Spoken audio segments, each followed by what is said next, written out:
भरोसे की चॉइस जी बिजनेस और चॉइस ब्रोकिंग का खास इनिशिएटिव, जिसका मकसद है इन्वेस्टर्स को अवेयर कर उसे सही निवेश के लिए प्रेरित करना।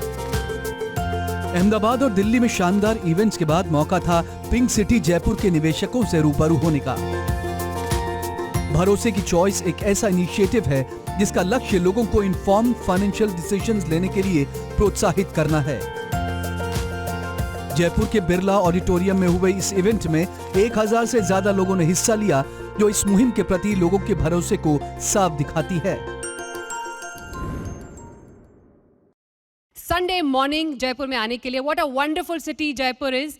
एक बार जोरदार तालियां आप सभी के लिए भी जो कि हमारे साथ इस संडे मॉर्निंग जुड़े हैं। Thank you so much.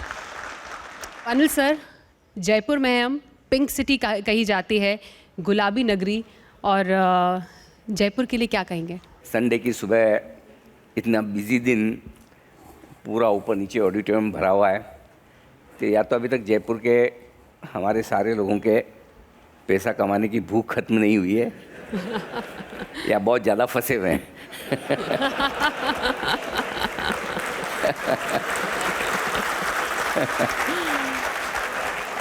ये सारे हमारे अभिमन्यु चक्रव्यूह से बाहर निकलना चाहते हैं।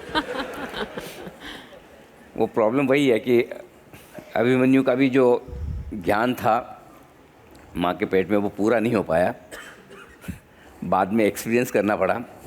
हमारे 2020 के बाद वाले, उससे पहले तो जितने लोग हैं वो अर्जुन बन चुके हैं, जो 2020 के पहले मार्केट में आए हैं। 2020 के बाद वाले सारे अभिमन्यु हैं जो एक एक करके सीख रहे हैं। लेकिन बहुत अच्छा लगा, और जयपुर में आना तो मतलब एक तरह से इट्स लाइक होम कमिंग, घर जैसा है। राजस्थान से ही हूँ, मेरे काफ़ी रिलेटिव्स जयपुर में हैं, पूरा एजुकेशन तक यहीं पला बड़ा हूँ, तो एकदम मतलब वो कोई वो शो वाली और वैसी फीलिंग नहीं आती, ऐसी फीलिंग आती है घर में ही। तो आप सबका बहुत बहुत स्वागत है, धन्यवाद जी बिजनेस को इतना प्यार देने के लिए। और आज रविवार की सुबह आने के लिए हम कुछ बातें करेंगे जयपुर वालों के साथ में। थोड़ा अगर रंगों की बात करें, सुनील सर, मार्केट का रंग हरा या लाल, अभी हर कोई यही जानना चाह रहा है। इंद्रधनुष में जब तक सब कलर नहीं होना तब तक वो इंद्रधनुष नहीं होता है। तो जब तक आप लाल का थोड़ा सा पेन नहीं दिखोगे ना, तब तक हरे और ब्लू का आपको आनंद भी नहीं आएगा। और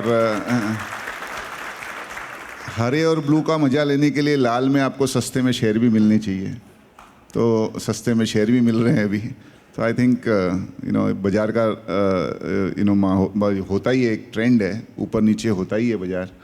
और कलर तो हम 30 साल से बोल रहे हैं कि इंडिया में कलर तो अल्टीमेटली इधर हरियाली ही है। बीच बीच में जो लाल रंग दिखता है वो ठीक है, और मिट्टी भी लाल होती है, लेकिन उसमें से जो फसल उगती है वो हरी होती है। क्या बात है, क्या बात है सर, क्या। मधु सर, अभी जो 2025 के पहले जो 3 महीने निकले ना सर, वो इतने ऐसे इवेंटफुल निकले यार, एक मतलब समझ नहीं आ रहा लोगों को। अगर मैं आपसे 3 शब्दों में जानना चाहूँ कि अगर थोड़ा सा आप सम अप करना चाहें, क्या रहेंगे वो मार्केट के लिए? First of all good morning Jaipur, खम्मा गणी, राम राम। यहाँ आके रियल में ऐसा लगता है घर पे जैसे वापस आ गए। हम सब राजस्थान से हैं और सब लोग आए, thank you so much. Sunday morning तो मेरे लिए तो एक ही शब्द है, तेजी तेजी तेजी। क्या बात है सर, राइट। ये मुझे समझ नहीं पड़ रहा है कि 2 महीने के अंदर ही माहौल ऐसा क्यों गड़बड़ा गया। ये क्या पहली बार हम देख रहे हैं कि बाज़ार घटे हैं या लोग जो यहाँ इन्वेस्ट करते हैं, क्या उनको मालूम नहीं है कि उतार चढ़ाव ये बाज़ार की रीत है, राइट। और मैं तो 34 साल से लगा हुआ हूँ, राइट। अगर हम ऐसे छोटे मोटे झटके से हिल जाएंगे तो वेल्थ कैसे बनेगी फिर, राइट। वेल्थ बनाने का जो रास्ता है वो जनरली बहुत कठिन होता है। आप इनकम तो बना लेते हो रोज़ की ट्रेडिंग करके, पर वेल्थ बनाने के लिए बहुत पेशेंस की ज़रूरत पड़ती है और बहुत कन्विक्शन की ज़रूरत पड़ती है। और मुझे लगता है कि इस टाइप के मार्केट्स में ही आपको वो रियल अपॉर्चुनिटी मिलती है। क्या है, जब रुपए का 4 अठन्नी मिले तो ही तो इन्वेस्ट करने का मज़ा है। जब अभी 4-3 महीना पहले हम रुपए की 54 लेके जा रहे थे और खुश हो रहे थे कि हमारा इन्वेस्टमेंट हो गया। अब भाई टाइम आ रहा है, रुपए के 3 अठन्नी 4 अठन्नी दिखने लगेगी तो इन्वेस्ट करने का मज़ा आएगा। तो कमल जी, तो अभी जितने सारे लोग हैं जो कि अभी अभी हाल फिलहाल में मार्केट में आए हैं, वो कह रहे हैं अपना टाइम कब आएगा? यही समय है, सही समय है। मार्केट रोज़ 9:15 बजे जब खुलता है तो हमेशा नई अपॉर्चुनिटीज़, नए कॉन्सेप्ट्स, नई इरादों के साथ खुलता है। Every day is a opportunity. आप उसको कैसे अडॉप्ट करते हो, कैसे समझते हो, एक है भेड़ चाल और एक है समझ के करना। ये जो स्टेज के इस साइड बैठे हैं वो चूँकि चीज़ों को समझ के करते हैं, देख के करते हैं, पढ़ के करते हैं, तो वो आज ये चीज़ें एक्सप्लेन करने की पोजीशन में है कि किस सही समय कौन सा है, सही इन्वेस्टमेंट कौन सा है। अनफॉर्चुनेटली लास्ट 2-3 साल में हमने ये देखा कि एकदम नया बंदा भी जो बाज़ार में आया वो 7वें-8वें दिन ट्यूटर बन गया। वो बताने लग गया, मैं बता रहा हूँ ना, तुमको हो गया होगा 20 साल, तुमने खराब ही किए हैं 20 साल, मैं बताता हूँ कैसे होता है। तो ये जो ओवर कॉन्फिडेंस है, भले ही एक्सप्रेस वे बन गए हैं, लेकिन वहाँ पे भी लिखा होता है कि गाड़ी आप एक नॉर्मल स्पीड पे चलाओ, और जो नॉर्मल स्पीड पे चलाएगा वही डेस्टिनेशन पे पहुँचेगा। हम अनफॉर्चुनेटली नॉर्मल सड़क पर अनकंट्रोल्ड स्पीड में चलने लग गए थे। फिर भी यही समय है, सही समय है। Monday is the best day to invest. Okay, यही समय है, सही समय है। अनिल सर, वाकई इन्वेस्टर्स सशक्त हो रहे हैं या हम उनके मन तक पहुंच पा रहे हैं? आप लाइफ में 2 तरीके से ग्रो करते हैं। एक, आपको जो एजुकेशन दी जाती है, हम सब लोगों ने एक अलग अलग लेवल की एजुकेशन ली है और उस एजुकेशन के बेसिस पे आपका एक काम करने का तरीका और प्रोफेशन बनता है। और दूसरा है एक्सपीरियंस। एजुकेशन एंड एक्सपीरियंस, इन 2 चीज़ों से, मतलब वो जो एजुकेशन है वो नॉलेज है, और जब नॉलेज के साथ एक्सपीरियंस आ जाता है तो ज्ञान बन जाता है। तो आज जयपुर में जितने सारे लोग बैठे हैं ये सब ज्ञानी हो चुके हैं। हर रोज़ आधा घंटे, 1 घंटे, 2 घंटे, 3 घंटे हमारे सारे दर्शक आके बैठते हैं, देखते हैं, सुनते हैं। उनको लगना चाहिए कि उन्हें कुछ फ़ायदा हो रहा है देख के, और रोज़ वो कंटेंट देना। सो ये आपकी लड़ाई कभी ख़त्म होगी नहीं, ना मार्केट के साथ, ना ज़िंदगी के साथ। सो मेरा पॉइंट ये है कि जो कुछ भी, सबसे ख़राब इन्वेस्टर कौन है और सबसे ख़राब ट्रेडर कौन है? वो ट्रेडर या वो इन्वेस्टर जिसने तेज़ी में पैसा ना बनाया हो और मंदी में ज्ञान प्राप्त न किया हो। तो तेज़ी में अगर आपने पैसा बनाया है, आप सक्सेसफुल हैं। मंदी में पैसा नहीं बनाया लेकिन अक्ल आ गई है, तो भी आप सक्सेसफुल हैं। मतलब हर मार्केट में आपको कुछ न कुछ तो मिलना चाहिए। इसलिए मैं सिर्फ एक ही सेंटेंस कहना चाहता हूँ जयपुर वालों को, इससे आपके सारे दुख दर्द खत्म हो जाएंगे। इस मार्केट में पैसा बनेगा, ज़रूर बनेगा। पैसा बनेगा और ज़रूर बनेगा। 3 कंडीशन अप्लाई, वैसा नहीं कि जिसमें पैसा नहीं बनेगा। पैसा बनेगा, ज़रूर बनेगा। पहली, थोड़ा धीरे धीरे बनेगा। पिछले 2-3 सालों में स्पीड बहुत बढ़ गई है अपनी पैसा बनाने की, है ना। रोज़ बनना है एफडी की तरह, नीचे नहीं जाना है, तो धीरे धीरे बनेगा। दूसरा, पहले के मुकाबले में थोड़ा कम कम बनेगा। जितना बहुत बना लिया उतना नहीं बनेगा, थोड़ा कम कम बनेगा। और तीसरा, सुबह लिया 9:15, 3:30 बेच दिया, आज लिया कल बेच दिया, इस हफ्ते लिया अगले हफ्ते बेच दिया, और बड़ी आसानी से बनता था। कोई रिसर्च करने की ज़रूरत नहीं, कुछ नहीं। जैसा कमल जी बोल रहे थे, किसी के भी बोलने सुनने पहले लिया। और सारे जो है ना, तेजी के मार्केट में ना सारे इन्वेस्टर फंड मैनेजर बन जाते हैं, और मंदी के मार्केट में सारे फंड मैनेजर टेक्निकल एक्सपर्ट हो जाते हैं कि कहाँ तक गिरेगा, लेवल बताओ, है ना। सो तीसरी जो कंडीशन है वो पहले के मुकाबले में ज़्यादा मेहनत से बनेगा। आप कुछ भी खरीदेंगे उसमें पैसा नहीं बनेगा, आपको सोच समझ के अच्छे शेयर खरीदने। तो याद हो गया, पहला कम बनेगा, धीमे धीमे बनेगा, और ज़्यादा मेहनत से बनेगा। तैयार है जयपुर? हिंदुस्तान को कोई रोक नहीं सकता। अगर जयपुर इस तरह से तैयार है तो पूरा हिंदुस्तान तैयार है।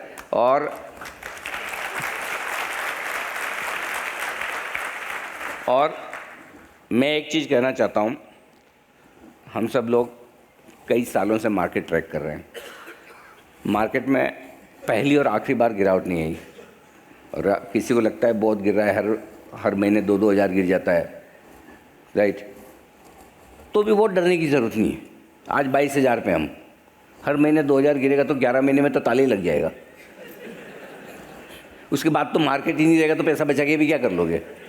अगर आपको किसी को ये लगता है कि वापस कभी 26,000 नहीं होगा, वापस लाइफ टाइम हाई नहीं आएगा, वापस मार्केट कभी नहीं उठेगा, तो फिर अलग बात है। लेकिन जिनको ये भरोसा है तो सिर्फ इतना ही कि आपको थोड़ा समय ज़्यादा लगेगा, टाइम थोड़ा आपको ज़्यादा देना है। अगर आप समय देंगे, सब वो कहते हैं ना कि वक्त हर गाँव की मरहम है।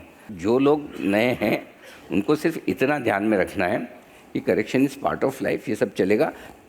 मैंने पहली बार इतने सालों में जो एक करेक्शन का रीज़न देखा, ये पहले कभी नहीं था, और वो ये कि सिर्फ हमारे मार्केट महंगे हो गए हैं। पहले भी आते थे महंगे मार्केट में, हल्के फुल्के करेक्शन आते थे, लेकिन क्या होता है 4-5% का, 7% का, 8% का रनिंग करेक्शन होता था। ऐसा 15 या 20% या mid cap small cap 28-25% index टूट जाए, ऐसे सिर्फ वैल्यूएशन की वजह से नहीं होता है। और ये हमारे लिए भी लर्निंग है। हर बार मार्केट कुछ नया रीज़न लेके आता है गिरने का, और इस बार अगर हमने ये देखा है कि हम हिंदुस्तान के बाज़ार सबसे पहले लाइफ हाई पर पहुँचे। इस बार मैं बताऊँ, ये हिंदुस्तान का बुल रन ऐसा था जो हमने अपने दम पर बनाया हाई। किसी ग्लोबल मार्केट के बाद हम हाई नहीं बनाए। ऐसा नहीं कि हमें अमेरिका के पीछे भागें, ऐसा नहीं कि हम सिर्फ एफआईज के पैसे के दम पे भागे। पहली बार ऐसा बुल रन दिखा जो हमारे अपने इन्वेस्टर्स के पैसे के दम पर था। पहली बार ऐसा बुल रन दिखा जो हमारी अपनी इकोनॉमी के दम पर था। पहली बार ऐसा बुल रन दिखा जो कंपनियों की बैलेंस शीट और प्रॉफिट के दम पर था। सो ये सारी चीज़ें हमने पहली बार देखी, और इसीलिए पहली बार हम सिर्फ ये देख रहे हैं कि ग्लोबल मार्केट्स में करेक्शन नहीं हुआ, लेकिन हमारे यहाँ करेक्शन सिर्फ इसलिए हुआ कि ज़रूरत से ज़्यादा बढ़ गया था। तो सिर्फ अगर अपना एक्सपेक्टेशन लेवल कम कर लेंगे, और इसको आप एफडी की तरह सोचें कि 3 या 5 साल के लिए जब आप एफडी में पैसा लगाते हैं तो रोज़ रोज़ नहीं देखते हैं मेरी एफडी बढ़ी या घटी। नो डाउट वहाँ बढ़ती, इसलिए वो भरोसा रहता है। सो आई थिंक थोड़ा सा समय देंगे तो चीज़ें सब बहुत बेहतर होगी।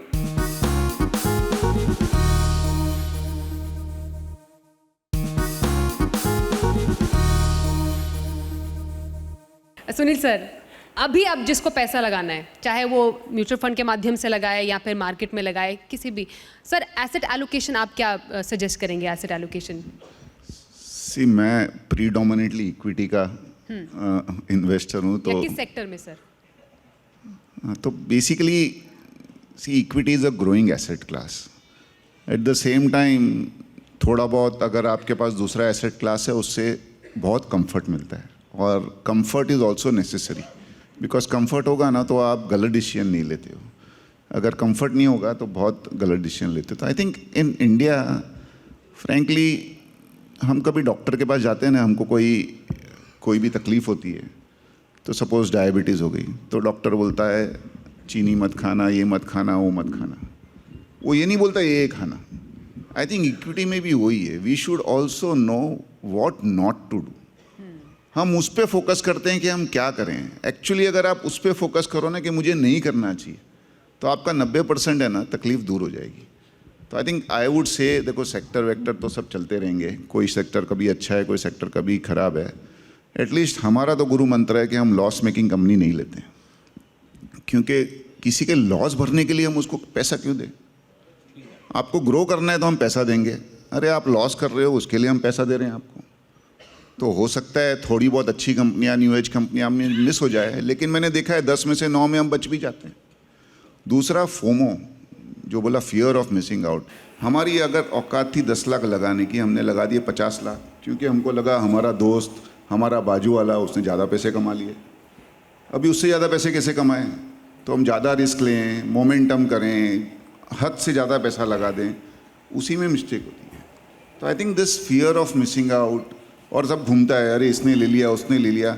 10 में से 9 शेयर जो मैंने लिए होते हैं, मैंने देखे भी नहीं होते हैं, और सेम मधु के साथ में होगा। मेरे को पूछते हैं आपने ये शेयर लिया, मैं बोला मैंने तो कभी सुना भी है ना। तो I think lot of this WhatsApp university और ये वो सब में चालू हो गया था। तो I think I would say that just concentrate on companies where there is growth, you know. Sectors तो इंडिया में एंटरप्रेन्योरशिप मानी उमड़ के और बढ़ रही है, and we are sitting in a city which is known for entrepreneurship. Jaipur से अच्छे एंटरप्रेन्योर्स कहाँ मिलेंगे आपको, यू नो, मेहनती और सब। और बाय द वे, मैं भी शेखावट का ही हूँ। मधु सर, आप कुछ ऐड करना चाहेंगे इसमें? काफ़ी सारी बातें कवर हो चुकी है, मैं 2-3 पॉजिटिव बातों के ऊपर टच करना चाहूँगा। कि पहला क्या है, 1 साल पहले जब बाज़ार बहुत महंगा लग रहा था तो हम 2024-25 की अर्निंग की बातें कर रहे थे, राइट। हम 2025 के एंड में आ चुके हैं। 3-4 महीने के बाद हम 2026-27 की बातें करने लगे, because then that will become the next year, right. So essentially कोई जो बहुत अच्छी कंपनी थी, तो हाइपोथेटिकली अज्यूम कि वो 30 पी में चल रही थी, और अगर 2 साल का 15% 20% अर्निंग आ गया तो वो कंपनी 30 वाली ऑलरेडी 20 पे आ गई, और उसमें अगर 30% करेक्शन हो गया है तो 20 वाला ऑलरेडी 13-14 पे आ गया, and which is a good level to buy companies. तो that is one thing which you have to see. We are time and again saying Hindustan में तेजी है करके पैसा नहीं बनेगा मैडम।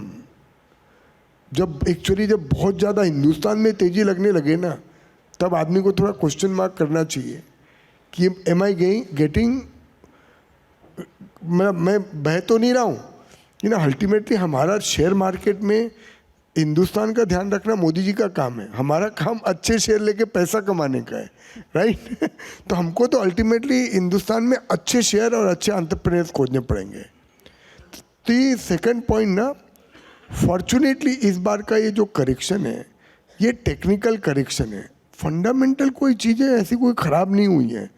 ये मैं बोला नहीं, ट्रम्प का अपन बहाना कर रहे हैं, बिकॉज बाजार को कोई बहाना चाहिए घटने के लिए।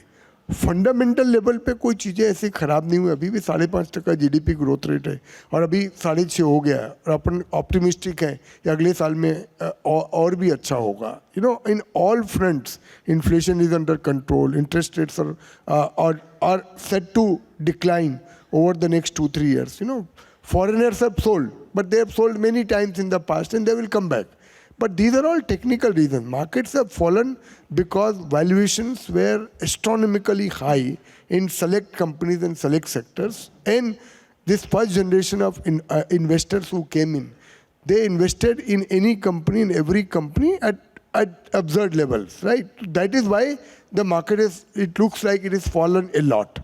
So the question is, technical factors will correct itself. You know, third point जो मैं आपको बोल रहा हूँ, ये जो टाइम है अभी, बिकॉज मार्केट्स करेक्ट हो गया, और जैसे मैंने बोला 2 साल शिफ्ट हो गया है अपना नज़रिया, 2024-25 की जगह हम 2026-27 देखने लगे। मुझे लगता है यहाँ पे चुनिंदा शेयरों में अच्छी अपॉर्चुनिटी दिख रही है। मैं तो रुपए की 4-5 अठन्नी देखने वालों में से हूँ, पर मेरे को 3 अठन्नियाँ तो कहीं कहीं दिखने लगी है ऑलरेडी। हो सकता है बाजार और, जैसे अनिल जी बोल रहे हैं, कभी 21,000 हो गया मान लो, तो रुपए की 4 और 5 भी दिखने लगेगी। तो बस अपना काम तो उतना सही है ना कि रुपए 4-5 अठन्नी दिखेगी। पर इस बार मैं आपको एक की मैसेज देना चाहता हूँ, please treat stock market as a means to create wealth and not as a means to create earning. और ऐसी अगर आप ट्रेडर हो और अगर आप FNO करते हो, आपका प्रोफेशन है 24 घंटे का, वो अलग है, मैं उनकी बात नहीं कर रहा हूँ, मैं सिर्फ इन्वेस्टर्स की बात कर रहा हूँ। तो यहाँ पे आप वेल्थ बनाने के लिए आइए, इनकम बनाने के लिए मत आइए। अगर इतनी सी बात भी समझ में आ जाएगी तो बहुत सारा चीज़ अपने आप सॉर्ट आउट हो जाएगा। तो जैसे मैं बोल रहा हूँ, मैं अपने लिए आज की घड़ी में मैं कोई भी स्टॉक अगर इन्वेस्ट कर रहा हूँ ना, अगर मुझे ये नहीं लगेगा कि मिनिमम 3 साल में डबल होगा, एटलीस्ट इन्वेस्ट करते समय तो मैं देखूंगा भी नहीं वो कंपनी को। Forget about investing. और ऐसे अपॉर्चुनिटी दिखने लगी है। यू नो, सुनील ने टच किया, जैसे फाइनेंशियल स्टॉक में बहुत सारे अच्छी NBFCs अभी एक time 0.6 time, 0.7 time, 0.8 time book value पे दिखने लगी है। Well managed companies, right. बाजार थोड़ा घटेगा तो हो सकता है और करेक्शन आ जाए, तो क्या 0.8 टाइम बुक वैल्यू पे रह सकती है? 0.7 टाइम बुक वैल्यू पे अच्छी चली हुई कंपनी रह सकती है क्या? नहीं रह सकती ना, अपने आप करेक्ट करेगी। वैसे इंफ्रास्ट्रक्चर कंपनियां, बिकॉज लास्ट 6 महीने में पैसा नहीं रिलीज हुआ, तो लग रहा है लोगों को सरकार का पैसा रिलीज नहीं हुआ, ऑर्डर नहीं रिलीज हुआ तो ऑर्डर नहीं रिलीज होगा। पर हमको मालूम है सेल्फ करेक्टिंग चीज़ें है। कहीं कहीं पे चुनिंदा अपॉर्चुनिटी वहाँ पे भी दिख रही है, कंजम्पशन में कुछ चुनिंदा अपॉर्चुनिटी दिख रही है। So rather than buying sectors, people's focus should be to bottom up investing. And और इन्वेस्ट करते समय आप पूरा होमवर्क करके खरीदो. और मैं बोलूँगा अगर आपको स्मॉल मिड साइज कंपनी में पैसा लगाना है तो मिनिमम जब तक 3 साल में डबल ना दिखे प्लीज़ मत लगाओ. बिकॉज उसकी जो रिस्क है ना, it is not worth taking the risk unless that reward is there. And if you don't know this subject then please invest in with professional people. And अगर आप म्यूचुअल फंड में चाहते हो तो म्यूचुअल फंड, बहुत सारे लोगों के अच्छे म्यूचुअल फंड चल रहे हैं जहाँ ट्रैक रिकॉर्ड है. तो रादर देन सेइंग कि मैं खुद कमा लूँगा नहीं आने के बाद भी, इट इज़ बेटर कि आप उसको एक्नॉलेज करो कि मुझे नहीं आता है और मैं किसी एक्सपर्ट के ऊपर रिलाई करूँगा जो मुझे कमा के दे सकता है. बिल्कुल. मैं फाइनल कमेंट्स कमल जी से लेना चाहूँगी.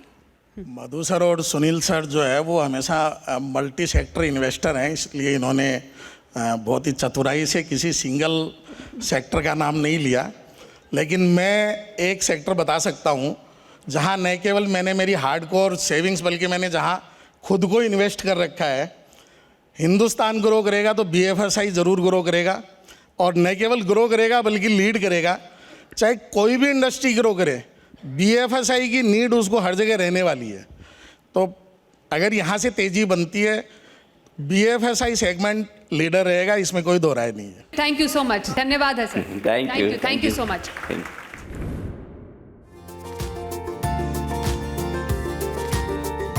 निवेश का गुरु मंत्र देने, निवेश की बारीकियां समझने, लोगों को इन्फॉर्म्ड फाइनेंशियल डिसीजंस के लिए प्रेरित करने, जी बिजनेस और चॉइस ब्रोकिंग अपने खास इनिशिएटिव भरोसे की चॉइस को फिर लेकर आएगा आपके शहर में. तब तक देखते रहिए जी बिजनेस.